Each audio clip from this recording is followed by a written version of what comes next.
El título de la charla es Gestión ocupacional del riesgo ergonómico en Kimberly-Clark ErgoCare, y claramente se desarrolla en la empresa Kimberly-Clark, en este caso de la planta en Coris. Les comento un poquito primero acerca de María Agnes Vargas Delgado. Ella es ergónoma y fisioterapeuta ocupacional con un máster en ergonomía laboral de la Universidad de Girona y es licenciada a su vez en terapia física y rehabilitación de la UAM y cuenta con un técnico en salud ocupacional de la U Latina. María labora en Kimberly-Clark desde el 2013 como fisioterapeuta ocupacional y ergónoma, donde lidera el mapeo y la gestión del riesgo ergonómico de los puestos de trabajo y la implementación de las medidas de control para mitigar riesgos y rehabilitación de trastornos musculoesqueléticos.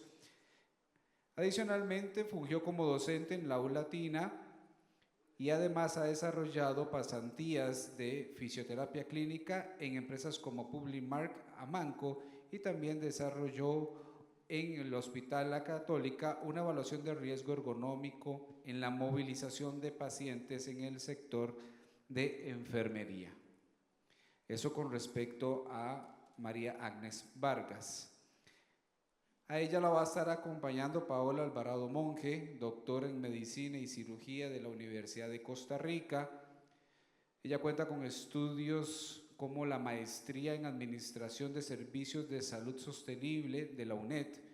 Cuenta con un diplomado avanzado en ergonomía. Es experta en diagnóstico ergonómico ocupacional y a su vez también experta en evaluación y gestión del riesgo por trabajo repetitivo bajo la metodología OCRA de la institución EPM, International Ergonomics School, y el CENEA. Su participación en Kimberly-Clark es como líder del equipo médico y cuenta con 22 años de experiencia en medicina de empresa en empresas como Conair, IREX de Costa Rica, Baxter, Extralum, Terumo, Holcim y Edwards. Además está certificada como auditora interna de la norma ISO 45001. Para desarrollar este tema, invito a ellas dos que se acerquen a escenario.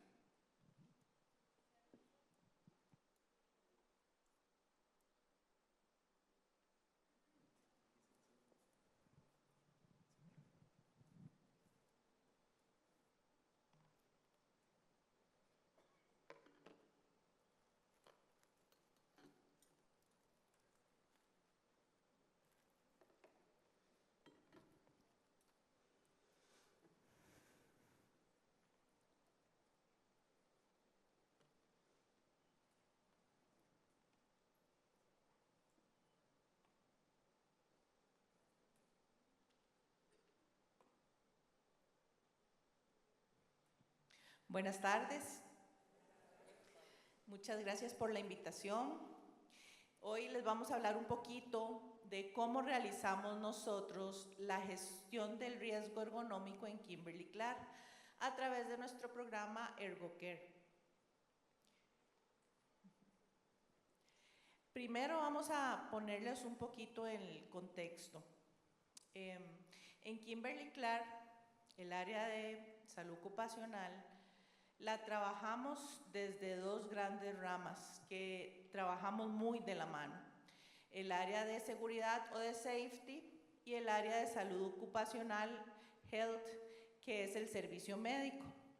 Entonces, son dos ramas diferentes, pero trabajamos muy de la mano. Cada una de estas áreas lidera diferentes estándares. El área de salud ocupacional, health, servicio médico, es de la que le vamos a hablar. En esta tenemos tres grandes estándares, entre otros, de los cuales vamos a hablar un poquito. Está lo que es el apto para trabajar, fitness to work, que trata un poco de qué condiciones tiene que tener la persona para que qué condiciones tiene que tener su puesto de trabajo para que la persona pueda desarrollarse de forma sana. la vigilancia médica, que se refiere a los controles médicos que realizamos en personas que tengan algún tipo de exposición a algún riesgo.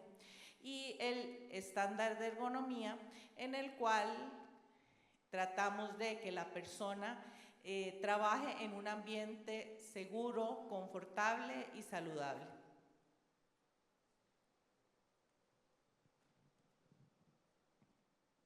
Siguiente, por favor. Bueno, buenas tardes a todos. Como bien decía la doctora Alvarado, como parte de la gestión que se da y que se documenta en el estándar de ergonomía, hay un aspecto sumamente importante que es el mapeo de dicho riesgo.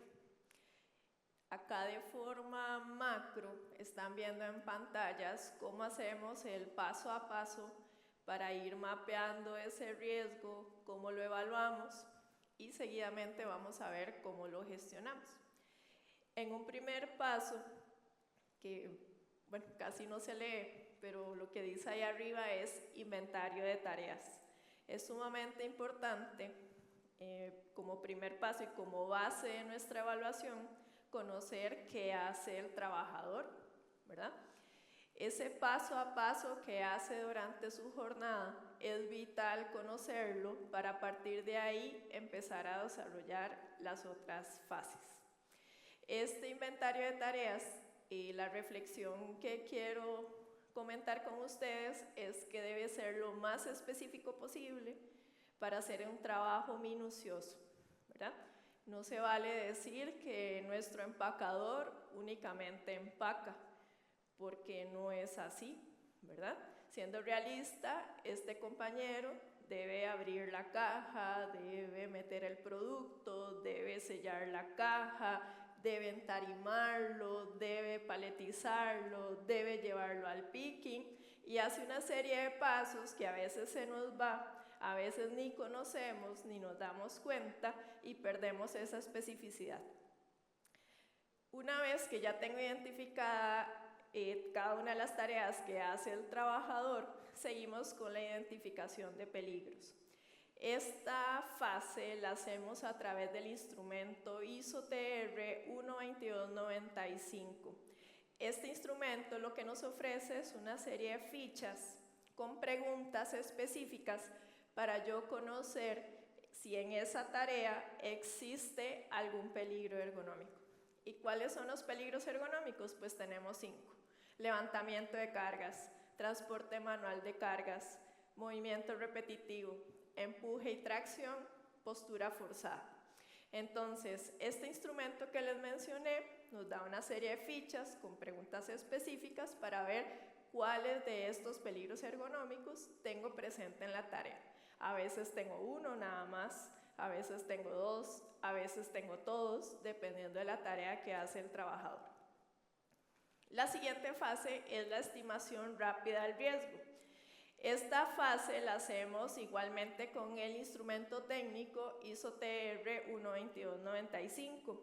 Son otras fichas con otras preguntas acerca de los diferentes factores de riesgo que podemos valorar en esa tarea. Esta estimación rápida del riesgo no equivale a una evaluación. Esta estimación rápida lo que me hace es priorizar cuáles de esos peligros ergonómicos yo tengo que ir a evaluar primero, de forma prioritaria, ¿okay? Y cuáles factores de riesgo están totalmente controlados y no debo de hacer pues más evaluación o más documentación. Una vez que ya yo tengo priorizado cuáles peligros ergonómicos tengo que evaluar primero, entonces ahora sí, pasamos a la siguiente fase que es la evaluación específica del riesgo. Esa evaluación específica del riesgo se hace siguiendo la recomendación de las diferentes normas ISO con metodologías que están basadas en evidencia científica, que tienen un respaldo epidemiológico. ¿Qué quiere decir esto? Que estas metodologías realmente tienen una investigación científica detrás y que el resultado de estas metodologías va de la mano con la probabilidad de daño que puedo observar o valorar en el tejido musculoesquelético de las personas. ¿Cuáles son estas metodologías? Ok, para levantamiento manual de cargas tenemos la norma ISO 11228-1 con el método NIOSH, ¿verdad? Sabemos que el método NIOSH es una valoración matemática que usa diferentes multiplicadores y que con estas fórmulas matemáticas nos da un índice de riesgo para conocer si esa tarea de levantamiento, cuánta probabilidad de daño me puede hacer en el trabajador. Para el movimiento repetitivo tenemos la norma ISO 11228-3 que nos recomienda el método OCRA. El método OCRA, al igual que la evaluación de NIOSH, tiene evidencia científica detrás que respalda sus resultados. Para empuje y tracción tenemos la norma ISO 11228-2, donde vamos a utilizar el método 1 y es el que hemos utilizado en Kimberly-Clark. Y para postura forzada utilizamos la norma ISO 12296. Recordar que la 12296 es un documento técnico que me recomienda una variedad de metodologías para yo evaluar la postura forzada. Del 2018 para acá se ha estado trabajando los diferentes investigadores en Italia, donde está la Escuela Internacional de Ergonomía, ellos donde están los investigadores que hacen el respaldo científico que hay detrás de estas metodologías, ha venido trabajando en una metodología nueva, la más nueva que tenemos en postura forzada, que es el método TACOS.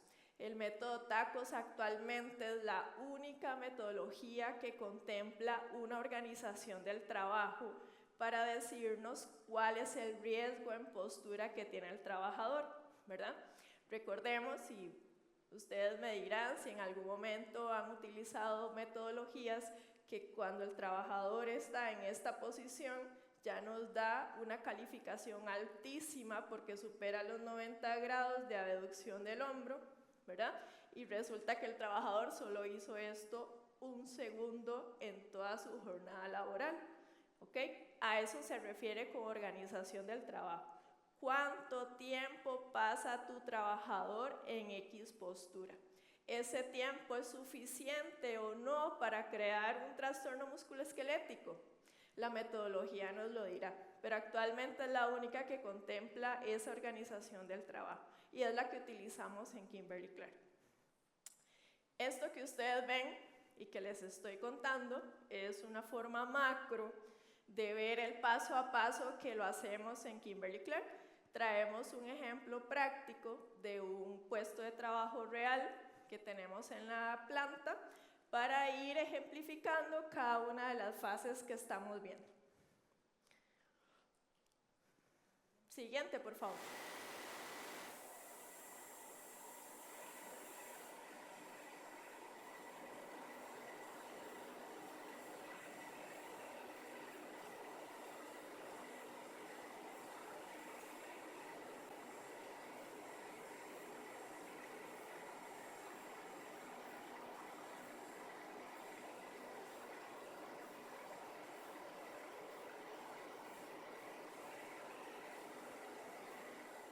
Les cuento, este trabajador que vemos ahí es un auxiliar de máquina. Una de las tareas que él hace es montar la materia prima en la máquina, ¿verdad? Para todas las usuarias de Kotex, ustedes verán que las toallas tienen esta envoltura rosadita. Ese material que él está montando es justamente esto que vemos en las toallas, se llama un polypouch. El polypouch es una materia prima que pesa 32 kilos, la cambiamos cada 45 minutos y si ustedes ven, está en la parte inferior de la máquina, tiene que montarlo en un desenrollador que está a una profundidad importante, ¿verdad? Y que esa posición obliga a ese trabajador a estar en cierta postura y hacer ciertos movimientos para poder hacer el levantamiento y la colocación del rollo.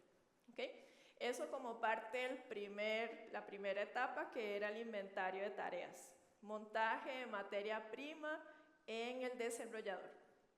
Segunda fase, que es la identificación de peligros ergonómicos. Les decía ahora que esto se hace con una norma ISO, con una serie de preguntas que vienen en las fichas.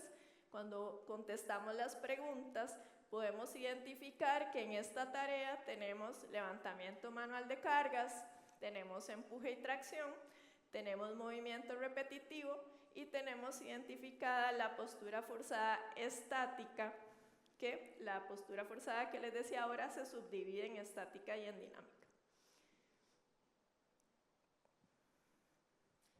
Siguiente, por favor. No, eso no. La otra diapositiva. Gracias. Olvídenlo.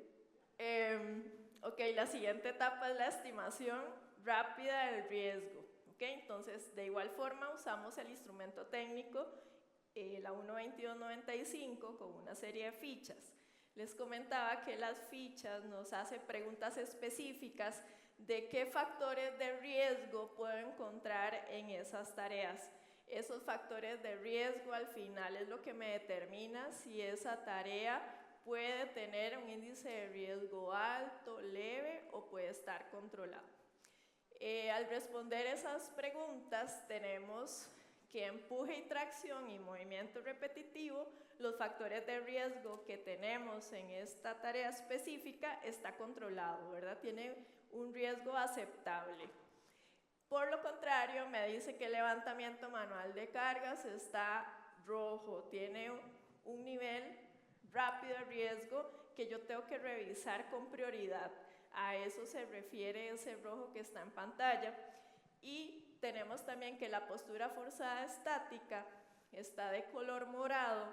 Eso quiere decir que no se puede determinar rápidamente cuál es el riesgo de esas posturas que hace el trabajador y necesito hacer una evaluación específica también de la postura forzada estática. Siguiente, gracias. Ok, ahora vamos al final del diagrama que vieron anteriormente, que es la evaluación específica. Para el levantamiento manual de cargas aplicamos el método NIOSH. El método NIOSH, a través de una fórmula matemática donde revisamos cuál es la distancia vertical donde toma la carga, cuál es la distancia vertical donde la deposita, a qué distancia está la carga del trabajador, si está cerca, si está lejos, cuál es el agarre, cuántas veces lo hace, etcétera, etcétera, el peso adicional. Esta fórmula matemática, ¿verdad? Es una fórmula que lleva ciencia detrás, que no es solo observación, y esto nos dice que tiene un índice de riesgo elevado, ¿verdad? En rojo. Y como parte de la evaluación específica de la postura forzada estática con el método TACOS, lo que me penaliza es la cantidad de tiempo que pasa él de cuclillas y los grados que hace de flexión a la hora que deposita la carga en el desenrollador. Ok, entonces, ya yo sé la tarea, ya identifiqué los peligros, ya hice la estimación rápida, ya lo evalué, ya yo sé que tengo un riesgo alto por levantamiento manual de cargas y por postura forzada estática. Ahora, no nos podemos quedar en la evaluación. No nos podemos quedar en que ahí hay riesgo y que el trabajador está con alta probabilidad de hacer un trastorno musculoesquelético. Ahora necesito gestionarlo, necesito mitigar ese riesgo. Esta gestión lo hacemos a través de este proceso que están viendo ahí en pantalla. Lo primero es conformar un equipo técnico multidisciplinario. A nivel interno de Kimberly-Clark le llamamos CCCAGE. El CCCAGE es un grupo de personas que incluye al ingeniero de EHS, por supuesto, al ingeniero de producción, el ingeniero de calidad, ingeniero de mantenimiento y en muchos de los casos, en la gran mayoría, incluimos también al trabajador y ergonomía, por supuesto. Ese comité técnico, lo que hacemos es que la parte de ergonomía presentamos al comité los riesgos que tenemos en las áreas y a partir de esa visibilidad que se hace de forma integral, se hace un plan de trabajo. Ese plan de trabajo incluye controles administrativos, controles ingenieriles con su respectivo responsable, una fecha de cumplimiento, y nosotros internamente lo manejamos en un sistema digital que se llama ETIQ, y en ese sistema digital le podemos dar trazabilidad y seguimiento a cada una de esas tareas que se generaron en el plan de trabajo. Esas estrategias, ¿verdad?, se analizan en estos comités. Se crean esos planes de acción donde cada uno tiene su aporte, producción, seguridad, ergonomía, etc. Entonces, estos planes generan tareas, como dice mi compañera, y esas tareas hay que darles seguimiento, hay que darles trazabilidad y hay que ver qué porcentaje se va cumpliendo para llegar a ese objetivo de controlar el riesgo. Entonces, es en donde tenemos nosotros el sistema digital, el ETQ, y vamos asignando las tareas y vamos dando seguimiento. Pero no es necesario tener un sistema digital, con solo un Word, en un Excel, podemos generar, ¿verdad?, las diferentes tareas. Eso sí, pongamos responsables, pongamos fechas de cumplimiento para dar seguimiento. Nosotros las reuniones de estos comités las tenemos de forma mensual y es un comité por cada área, donde vemos las mejoras, los controles ingenieriles, administrativos, y vamos viendo cómo se va dando el cambio para poder mitigar estos riesgos. Correcto. Adicional, este plan de trabajo que se hace de forma multidisciplinaria, pues habrán controles que se pueden implementar de forma lo más pronto posible, otros que no, que tal vez requieren de presupuesto y se atrasan el tiempo. Pues conforme esos controles se van ya implementando, se va haciendo evaluaciones post-cambio, ¿verdad? Esa evaluación post-cambio lo que se hace es verificar si ese control fue útil o no, ¿verdad? Y luego de hacer la valoración post-cambio, terminamos con una actualización una actualización del riesgo ergonómico de la tarea ya con el rediseño implementado. Luego, en el tiempo hay que dar seguimiento, ¿verdad? Si los controles se siguen utilizando, si las personas lo utilizan de forma correcta, si sigue siendo efectivo, y todo ese seguimiento lo seguimos con inspecciones planeadas e observaciones específicas del puesto de trabajo. Sí, la que sigue. Gracias. Ok, entonces, específicamente, ¿qué fue lo que nos penalizaron las metodologías en la tarea? Pues la distancia vertical en el origen donde el trabajador toma la carga, la distancia vertical donde deposita esa carga, cuánta distancia horizontal hace el trabajador para depositar esa carga. También a nivel de postura nos penaliza las cuclillas, que es una de las posturas que más lesión musculoesquelética puede desarrollar en rodilla, y nos penaliza también el tiempo que pasa en postura de flexión excesiva del tronco. Entonces, con todo esto que se encontró por las evaluaciones, con las herramientas con base científica, se identifican estos riesgos y se llevan al comité multidisciplinario, donde se crearon varios planes. De esos se analizaron y se genera un control ingenieril, el uso de una carretilla eléctrica para el montaje de rollo y controles administrativos como la capacitación del personal para el uso de esta carretilla. Ahora, no todos los controles, ¿verdad?, ergonómicos son caros. Esta carretilla fue que la reubicamos, se reutilizó de otra área donde no estaba en uso a esta área y se le pudo sacar provecho y con esto se mitiga el riesgo.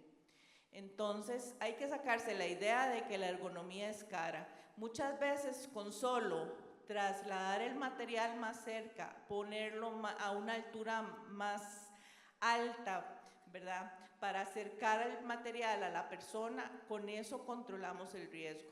Entonces es muy importante que hay una base científica detrás de cada decisión para poder controlarlo. No es por simple gusto, por simple observación, sino que hay que medir, hay que analizar.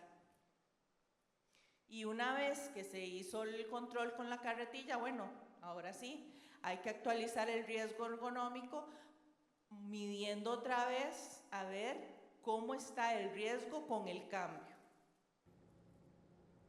Esa es la carretilla que mencionaba la doctora.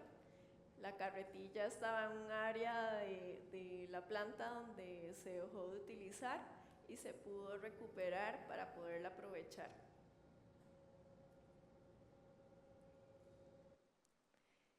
Entonces, nuevamente, este control que se propuso vino de una serie de evaluaciones, de reuniones, de evaluaciones multidisciplinarias, de análisis previos, y al determinarse que el control ingenieril se podía implementar y que nos resolvía lo que fue el riesgo, pues decidimos implementarlo. Este control incluso salió del colaborador que ven ahí. Tenemos un programa que se llama Ergolíderes, donde el mismo colaborador ve y opina sobre los diferentes riesgos y propone el uso de esta carretilla, el cambio que se le hizo para poder utilizarla en esta área y en este rollo, fue idea de él. Entonces, para que vean que incluso muy importante, involucrar al propio colaborador.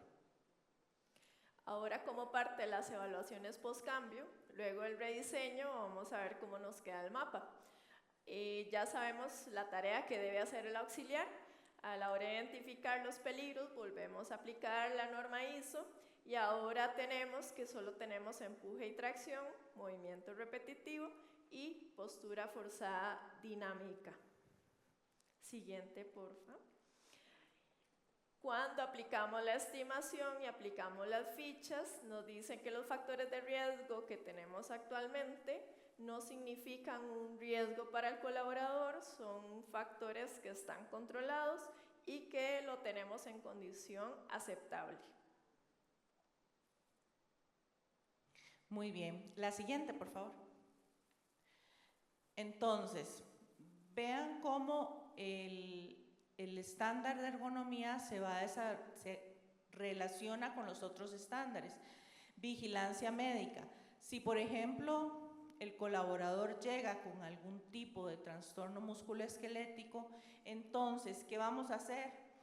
Vamos a ver si es o no asociado al trabajo. Y es muy importante ver si él está en una tarea donde está el mapa de riesgo, ¿verdad? Identificando algún tipo de riesgo, algún tipo de peligro ergonómico.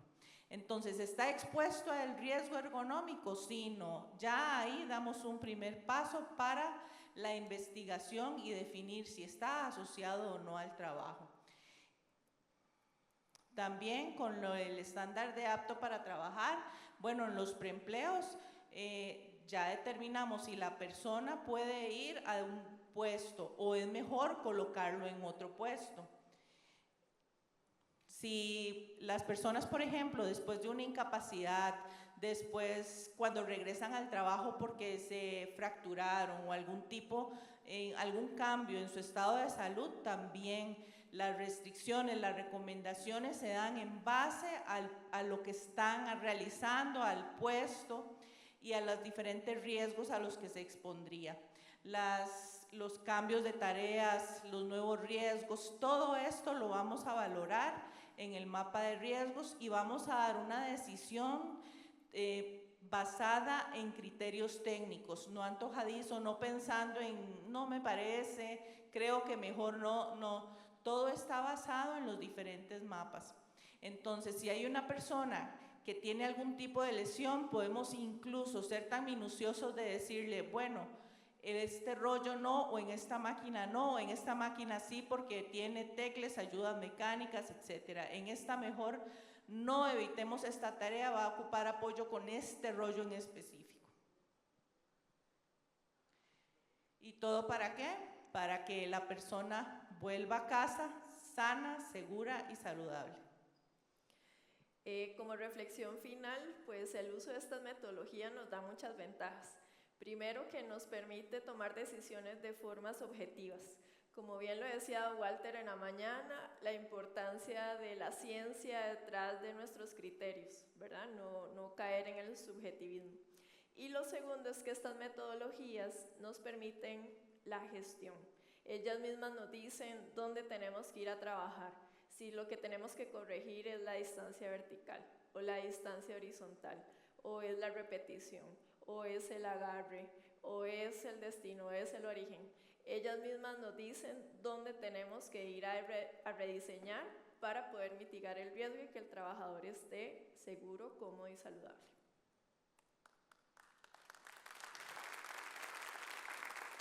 Entonces, con ese aplauso agradecemos, María, Paola, la presentación. ¿Hay alguna pregunta? Ok, entonces vamos a atender aquí esta primera, aquí en primera fila.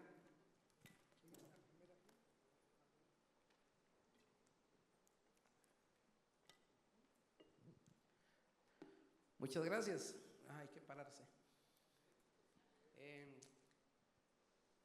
¿Cuánto tiempo tienen de estar utilizando la instrucción? Y si ya están utilizando IA para acelerar resultados en las evaluaciones de riesgo. IA, inteligencia artificial.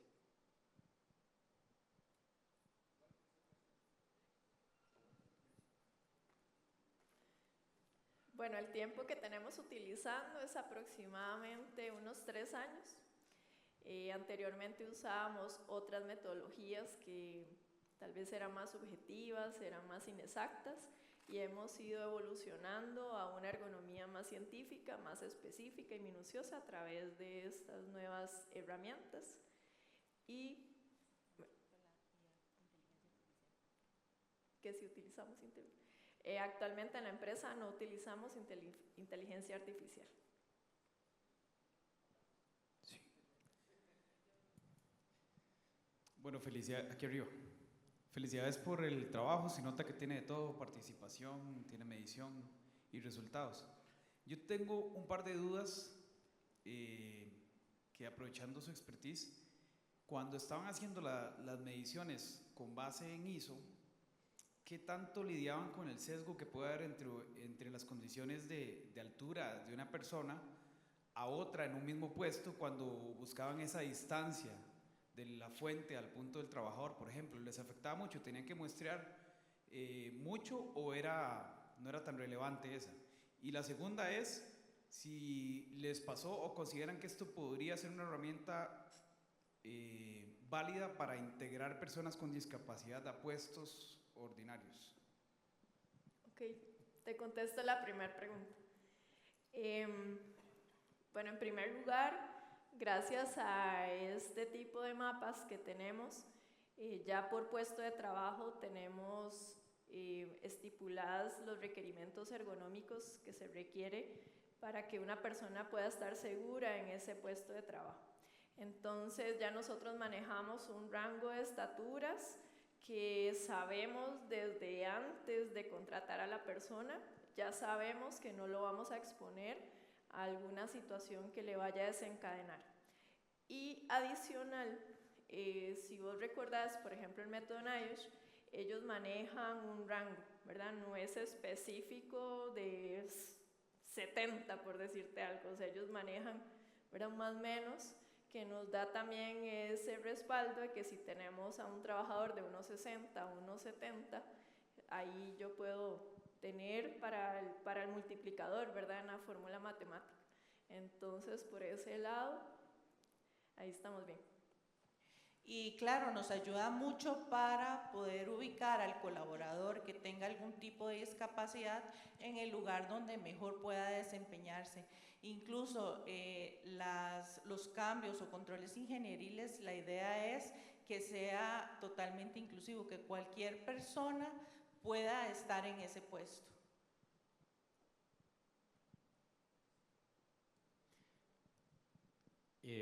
Bueno, primero agradecerles por la información compartida. Yo tengo una consulta porque veo que estas, grandiosas aportes, ¿verdad?, están muy enfocados en la parte preventiva y efectivamente nosotros como profesionales en la salud ocupacional tenemos que enfocarnos principalmente en esa parte preventiva. ¿Qué pasa cuando, por ejemplo, algún trabajador sufre un accidente, pero no en su centro de trabajo, sino puede hacer en su tiempo libre, hizo algún deporte o incluso sufrió alguna patología, ¿verdad? Fue diagnosticado, digamos, con alguna afectación a nivel osteomuscular. ¿Cómo hacen o si han tenido o cómo ustedes abordarían ese caso que esa persona probablemente va a ser atendida por algún médico, digamos, ya sea público o privado, para ustedes tomar en consideración esa condición, esa patología, ¿verdad? Y es un funcionario o es una persona trabajadora de esa empresa, digamos. No sé si me explico la pregunta. Sí, gracias por la pregunta. Para eso está nuestro estándar de apto para trabajar, aptitud para trabajar. En el caso, por ejemplo, de él tuvo un cambio en su salud, va a tener muy probablemente alguna incapacidad y hay que valorarlo en su retorno al trabajo.